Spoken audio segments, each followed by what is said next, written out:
ఏదో ఒక వర్క్ చేయడానికి సమయాన్ని కేటాయిస్తాం. సమయం ఎంత విలువైంది అంటే పారే నీళ్లు వెనక్కి రావు. కాలం ఎప్పుడు వెనక్కి ఎవరు తీసుకురారు, ముందుకే వెళ్తుంది. కానీ అట్లాంటి సమయాన్ని మనం ఏమంటాం, గోల్డెన్ ఆపర్చునిటీ. అంటే మనకు ఒక అవకాశం వచ్చిందంటే దాన్ని ఉపయోగించుకోవడానికే మనం ప్రయత్నం చేస్తాం. కొన్నిసార్లు ప్రయత్నం చేసినా కాలేదనుకోండి, అప్పుడు నిరుత్సాహపడతాం. ఆ నిరుత్సాహం అనేది మనలో ఎప్పుడు కూడా రాకూడదు. ఎందుకు తెలుసా? అన్నిటికన్నా మన అవయవాలకు ఏ దెబ్బలు తగిలినా తట్టుకుంటాయి, కానీ మనసుకు గాయం కాకూడదు. మనసును గాయపెట్టకూడదు. మనసును ఎందుకు గాయపెట్టకూడదంటే చాలా సున్నితమైనది.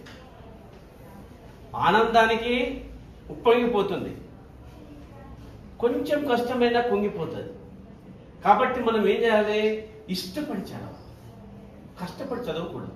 కష్టపడి ఎప్పుడైతే నువ్వు చదువుతావో అది చాలా కష్టంగానే ఉంటుంది. కష్టాలు ఎవరికి రావండి. ఎండాకాలం వస్తుంది, బాగా ఎండ ఉంటుంది, అబ్బా ఇంత తట్టుకోలేము. తర్వాత వెంటనే వర్షాకాలం వస్తుందండి, దాని తర్వాత చలికాలం వస్తుంది.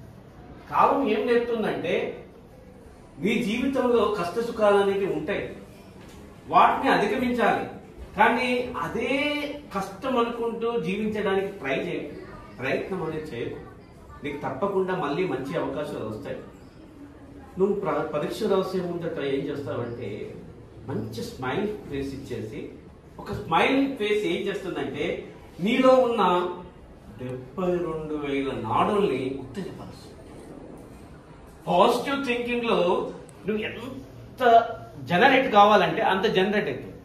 నేనేమో ఎగ్జామ్ రాస్తాను టెన్షన్ అనేది ఎప్పుడు పెట్టుకోకూడదు.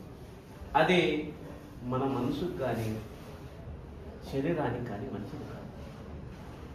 మీరు ఎప్పుడైనా చూడండి, నువ్వు 100% నీ సక్సెస్ అవుతాను అనేది నువ్వు ఎంతైతే మనసుకి సంకేతాలను పంపిస్తావో నీ సబ్ కాన్షియస్ మైండ్ కి, అది 100% సక్సెస్ఫుల్ అవుతుంది. ప్రకృతి నీకు సహకరిస్తుంది. కానీ నువ్వే దిగాలు ఉండేసి ఈ కష్టమేంద్రా అనుకున్నప్పుడు చాలా కష్టమైంది. కాబట్టి ఏ పనైనా కూడా ఇష్టపడి, ఓకేనా? ఎలా చేస్తారు ఇప్పుడు? మీరు ఎలా చేస్తారు? ఇష్టపడతారా, కష్టపడతారా? ఇష్టపడి చేయండి. Okay, all the best.